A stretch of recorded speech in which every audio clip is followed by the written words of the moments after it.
Estamos escuchando Palabra del Perú.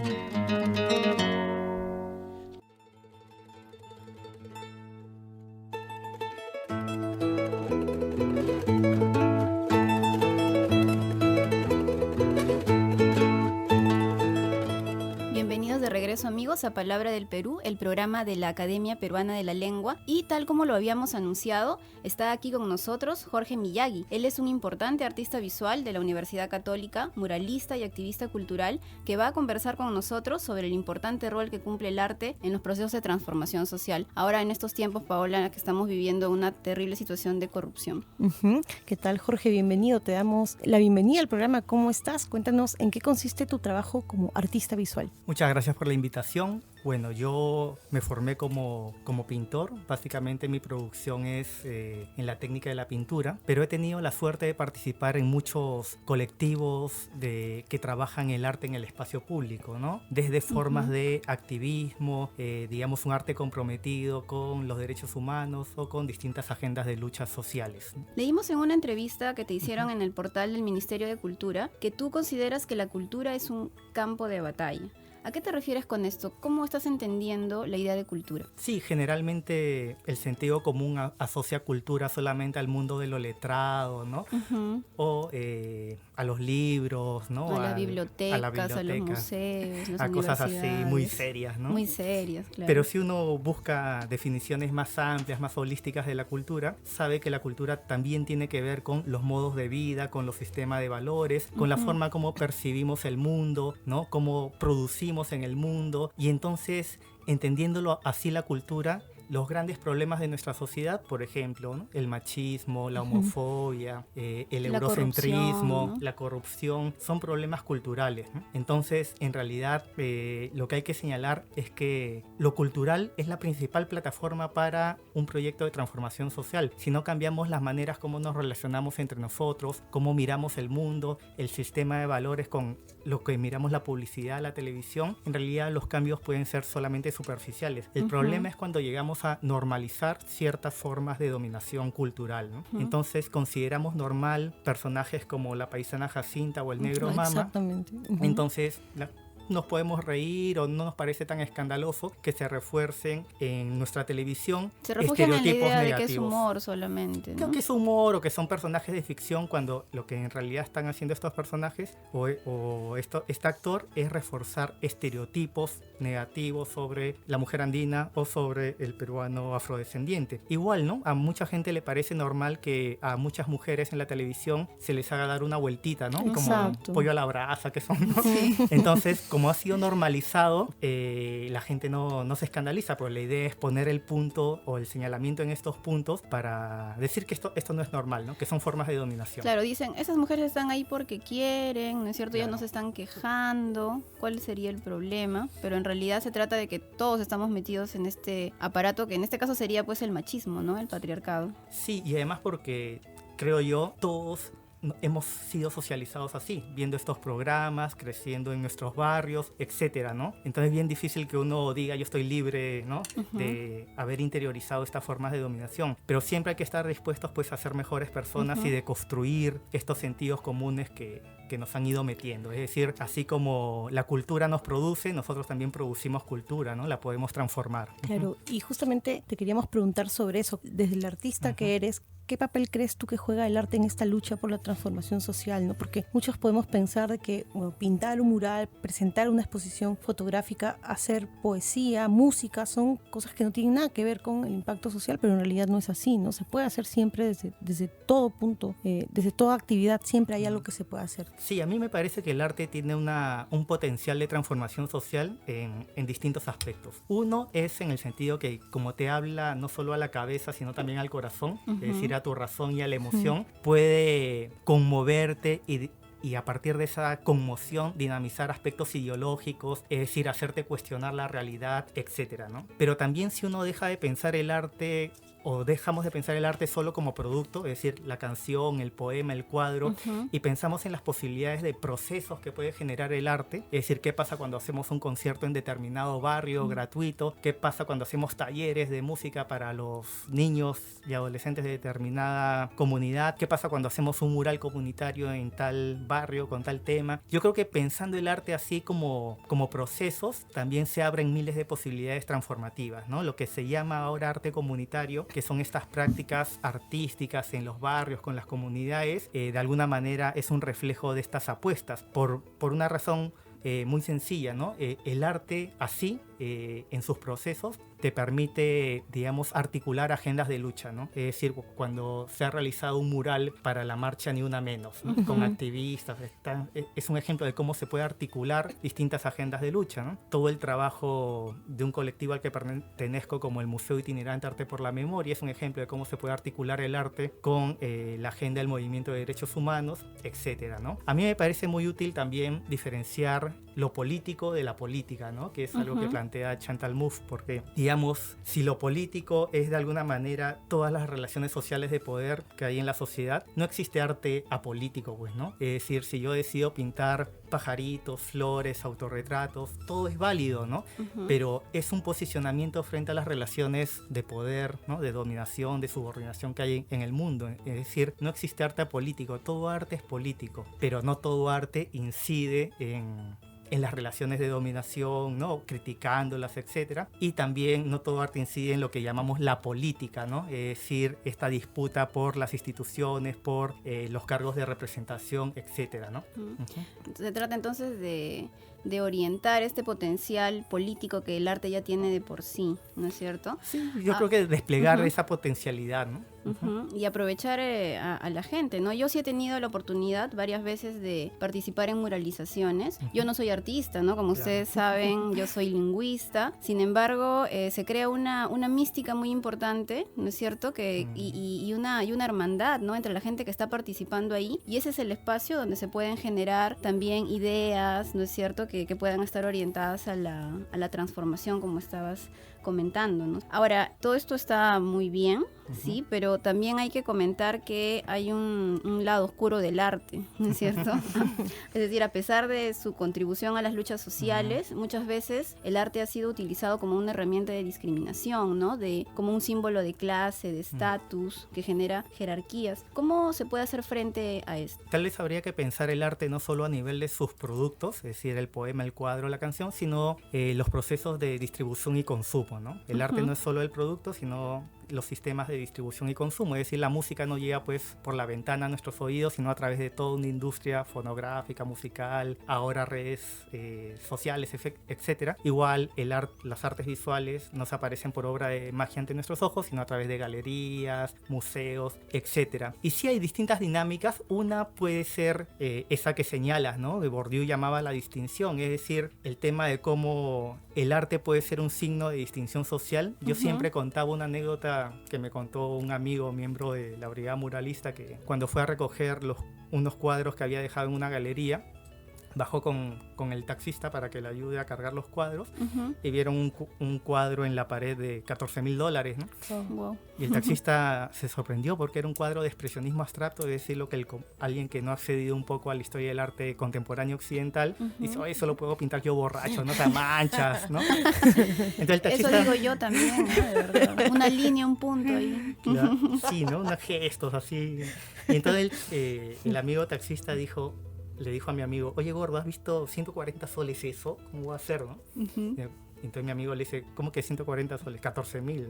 ¿14,000 soles? 14,000 soles, no, $14,000, ¿no? Wow. Dios mío. Claro, entonces el taxista se sorprendió mucho, dice que se acercó a ver bien el cuadro y después de reflexionar le dijo, oye, gordo, algo debe tener, ¿no? Algo debe tener, le dijo. Entonces para mí es un ejemplo de cómo, por ejemplo, ¿no? Este taxista ha interiorizado la idea de que algo debe tener ese cuadro. Solo por el valor que ya le da. Por el valor del precio, que él es incapaz de comprender, porque, no sé, pues, algo debe tener que él no comprende. Y yo digo que si no lo ha tocado, ¿qué valor puede tener realmente? Pero la pregunta obra, es, ¿no? ¿de qué depende que yo entienda una obra así de expresionismo abstracto, ¿no?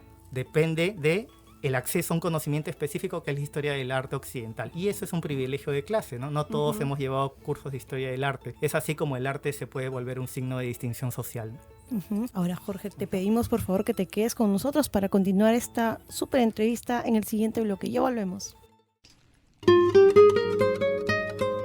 Ya volvemos con Palabra del Perú.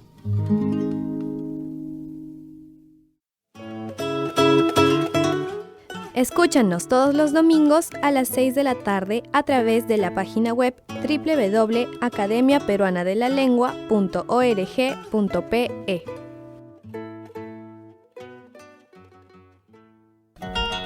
Estamos escuchando Palabra del Perú.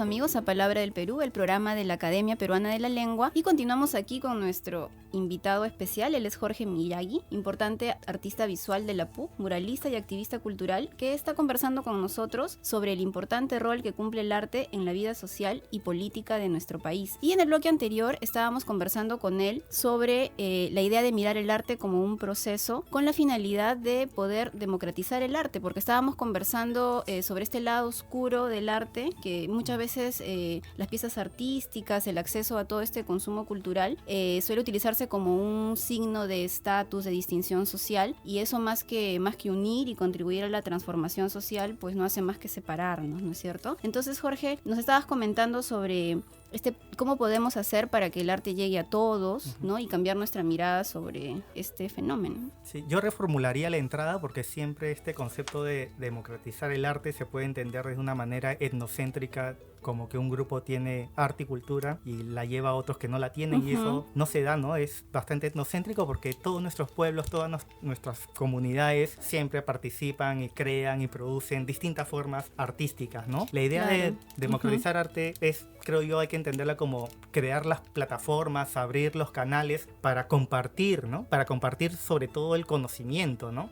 El conocimiento, que haga decodificable ciertas piezas artísticas que vienen de otras tradiciones, etcétera, para que el arte no sea pues un signo de distinción social nada más. Pero yo creo que es eso, mientras más puentes tendamos, creo que mejor. Y yo creo, en realidad, esa anécdota, ¿no? Yo la escribía, la contaba siempre hace ya muchos años, pero yo creo que la cosa está muy bien actualmente, ¿no? Es decir, como nunca han aparecido un montón de espacios nuevos, se han formado un montón de grupos de arte en espacio público, la gente tiene mucho más este espíritu autonomista, autogestionario, muchas galerías de arte en Lima han cerrado, no les ha ido bien. Cada vez las instituciones de arte abren sus puertas o cobijan otras formas, ¿no? De artes que antes no recibían. Entonces yo creo que poco a poco se está de alguna manera democratizando, ¿no? El espectro artístico. Bueno, qué interesante eso que dices, ¿no? Porque yo realmente sí estaba pensando en esta idea de, bueno, el arte está aquí y que llegue a todos, ¿no? Y tú nos dices que es más bien, en realidad, pues todos estamos produciendo arte y cultura, ¿no? Desde todos los espacios, y la idea es ver cómo comunicamos estos distintos conocimientos, ¿no? Qué interesante. Ahora, tú has trabajado no solamente aquí, sino también en el extranjero, Jorge, y queríamos preguntarte qué experiencias transformadoras a través del arte has podido observar a lo largo de tu carrera, que además es larguísima siendo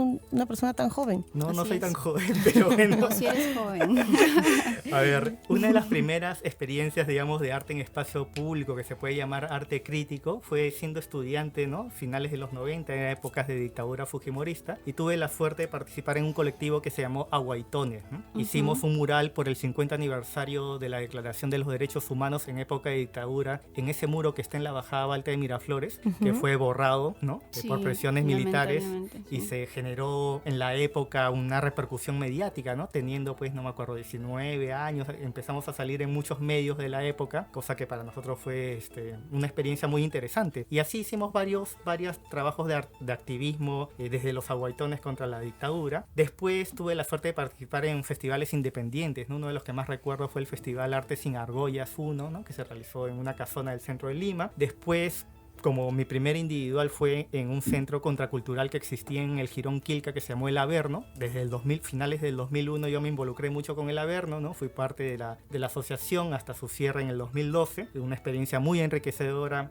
donde aprendí muchas cosas en El Averno, campañas de muralización, etc. Y otra experiencia también que recuerdo con mucho cariño fue el Foro de la Cultura Solidaria en Villa El Salvador, que a semejanza, digamos, o con el ejemplo del Foro Social Mundial, ¿no? Que en una semana articulaba distintas organizaciones, movimientos sociales para pensar un mundo distinto, alternativo al neoliberalismo globalizado. En Villa El Salvador se decidió pues hacer una semana de arte, cultura, para pensar también un mundo mejor, ¿no? Un mundo distinto. Una semana entera. Sí, una semana que se realizaba las terceras semanas de octubre y se realizó pues desde 2004 hasta el 2009, si no me equivoco, ¿no? Una experiencia también muy enriquecedora. Bien, todas ellas entonces experiencias de transformación social a partir del arte. Así es. Y Jorge, sabemos que también formas parte, estás metido en muchos proyectos en verdad, de Museo Itinerante Arte por la Memoria, que es especial porque ha sido premiado por el equipo peruano de antropología forense, el EPAF, por su destacada contribución a la preservación de la memoria colectiva, ¿no? Nuestra memoria sobre el conflicto armado. Cuéntanos un poco sobre esta experiencia. Sí, en realidad recibimos dos premios. Uno que era el Premio Nacional de Artes y Ciencias del, no solo el EPAF, sino Chirapac, MOL y el GIN Perú, que son organizaciones de derechos humanos, nos lo dieron en el 2012. Y en el 2014 ganamos el Premio Príncipe Claus. El Museo Itinerante Arte por la Memoria toma la calle haciendo exposiciones de arte con obras de distintos artistas que tocan el tema de lo que sucedió en el Perú durante la época de la violencia política. Entonces, al estar en la calle, la gente se confronta con estas obras y de alguna manera genera debate, conciencia, es decir, peleas, en fin, ¿no? Es decir, altera el espacio público para, a partir del arte, de alguna manera generar un espacio de reflexión sobre lo que fue la violencia política en el Perú. Qué interesante. Y también hay otro proyecto que se llama La Brigada Muralista. Sí. Es otra iniciativa de activismo cultural en la que trabajas. ¿En qué consiste? Hemos, por experiencia, desarrollado una metodología para pintar murales comunitarios. Es decir, no vamos como artistas con la idea y agarramos a la gente de mano de obra, sino que tanto la idea como la realización se trabaja colectivamente. Yo he estado en eso y es en verdad una experiencia muy bonita. Hacemos un grupo, un círculo donde se decide el tema, cómo tratar el tema, y después los artistas en realidad somos como facilitadores, ¿no? Explicamos cómo plantear los dibujos, cómo llenar los planos de color, y así se va generando el mural. Por eso nunca trabajamos con boceto, porque la idea es que fluya, ¿no? Que se equivoque, que se pueda corregir, que hagan aportes, etcétera. Claro, y uno siente que en verdad que has pintado, ¿no? O sea, que no simplemente has cogido el color y lo has puesto, sino que has puesto algo de tu idea, ¿no? De ti en el mural. Ahora, ¿se necesita ser un artista o tener formación especializada para poder impulsar el activismo cultural? ¿Tú qué crees? No, porque uno se puede dedicar al arte de la formación profesional o de un acercamiento como aficionado, porque el arte es un derecho humano, ¿no? Mi amiga Chalena Vázquez, que falleció hace poco, siempre decía, el arte es un derecho humano y además nos hace mejores personas. Entonces, ¿crees que no sabes pintar? Pinta. ¿Crees que no sabes tocar guitarra? Toca, ¿no? Porque te va a hacer sentir bien, porque te va a hacer feliz, ¿no? Esa es la idea. Qué bonita esa idea, nunca la había escuchado, en verdad, esta idea de que el arte es un derecho, ¿no? Así es. Bueno, hay que ejercerlo entonces, ¿no? Sí, yo empiezo ahora después del programa. Ahora, cuéntanos cómo nació tu amor por el arte, cómo llegaste a vincularlo con la política, con el activismo. Bueno, cuando yo empecé, yo quería ser dibujante de historietas y vi un libro de Van Gogh y me emocionó mucho. Me emocionó mucho, dije, no, ya no quiero ser historietista, quiero ser pintor, pero siempre pensaba que iba a hacer arte para sacar mis demonios. Lo tenías en las venas, Sí. digamos, ¿no? Y que la política era algo separado, ¿no? Y todo este proceso que he contado ahora es cómo se desdibujan los límites entre el arte, la vida, la política y la ética, ¿no? Sí. Ahora, bueno, parte interesante de tu obra ya personal, porque hemos estado conversando un poco sobre tus trabajos colectivos, ¿no? Sabemos que utilizas mucho referentes de la cultura popular y que además sueles combinar figuras de manera muy, muy sugerente, ¿no? Yo estuve revisando obras tuyas en la red y, por ejemplo, tienes una en la que es una especie de afiche, ahora tú me dirás si es exactamente un afiche, en la que está José Carlos Mariátegui y Pikachu, ¿no? Entonces, por ejemplo, ¿cómo se entiende eso? Esa es una obra un poco antigua, pero del 2002, pero básicamente porque una de las ideas que más me motiva de Mariátegui es la idea de la necesidad del mito movilizador, ¿no? Es decir, las personas se movilizan no tanto por la ciencia, sino por la fe, por ese espíritu, ¿no? Ese fuego interno que que te quema y esa fe de que vamos a poder transformar las cosas. Entonces está Pikachu mirando el retrato de Mariátegui con la frase "Waiting for a new star", esperando la nueva estrella, ¿no? Esperando el nuevo mito movilizador. Ahora, ¿tú crees que Lima es un buen lugar para ser artista? ¿Te has sentido siempre apoyado? ¿La gente no se escandaliza de repente cuando ve tus obras? ¿Tú qué piensas? Sí, pero todo lo positivo y lo negativo es enriquecedor, y yo creo que cualquier ciudad del mundo es bueno para hacer arte porque depende de justamente tu fuego interno, de tus apuestas vitales, ¿no? Si no hay las condiciones, uno tiene que luchar por creárselas, ¿no? Entonces, sí, para mí Lima es una ciudad muy buena para hacer arte. Bueno, y de hecho sí, ¿no? Te ha ido bastante bien, Jorge, porque hace relativamente poco has presentado exposiciones importantes, como por ejemplo el Tincuy Cósmico en la Galería Himna de Miraflores y la muestra antológica en la Facultad de Arte y Diseño de la PUC, así que sí estamos encontrando espacios para la difusión del arte. Ahora, ¿en qué proyectos te encuentras? ¿En qué estás trabajando? Sí, estas dos exposiciones se realizaron este año. La primera tuvo como tema un acercamiento a las cosmovisiones de los pueblos originarios, y la segunda fue parte de mi proceso de licenciatura, ¿no? Actualmente sigo trabajando en la Brigada Muralista y el Museo Itinerante Arte por la Memoria. Pueden encontrar mucha información en la red poniendo Brigada Muralista y Museo Itinerante Arte por la Memoria en Google, y también pueden conocer más de mi trabajo, porque voy a volver a pintar pronto, en mi página web, que es jorgemiyagi.com. Tengo un blog también, jorgemiyagi.blogspot.com, y estoy en las redes sociales, ¿no? En Facebook y Twitter, y estoy aprendiendo a usar Instagram, así que también me pueden buscar por ahí. Ahora te seguimos. Perfecto. Sí. Ahora le damos like a tu página. Sí. Jorge, te Chévere. agradecemos muchísimo que hayas estado con nosotros en este programa, y además la gente te va a conocer mucho más, ¿no? Esperamos tenerte nuevamente más adelante. Muchísimas gracias por haber venido. Muchas gracias a ustedes. Chao, cuídense. Bien. Nos escuchamos. Chao, hasta el próximo domingo.